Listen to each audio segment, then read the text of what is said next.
ফিলিস্তিনের গাজা ও রাফা শহরে ইসরায়েলের বর্বরোচিত হামলা ও নির্বিচারে গণহত্যার প্রতিবাদে আজ শুক্রবার বাদ জুম্মা একটি প্রতিবাদ র্যালি ও বিক্ষোভ মিছিল করেছেন কেরানীগঞ্জের খেজুরবাগে অবস্থিত উদয়ন যুবশক্তি নামে একটি স্বেচ্ছাসেবী সংগঠন।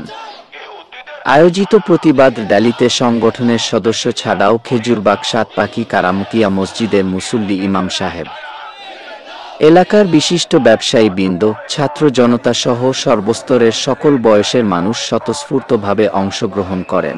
র্যালিটি খেজুরবাগ সাতপাখি থেকে শুরু করে পুরো খেজুরবাগ এলাকা প্রদক্ষিণ করে। এরপরে প্রতিবাদ র্যালিটি কেরানীগঞ্জের কদমতলী গোল চত্বরে আয়োজিত বৃহত্তর প্রতিবাদ সমাবেশে যোগদান করে।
সামনে আসো না, তোমরা এই রিকশাটার পিছনে তোমরা সামনে আসো।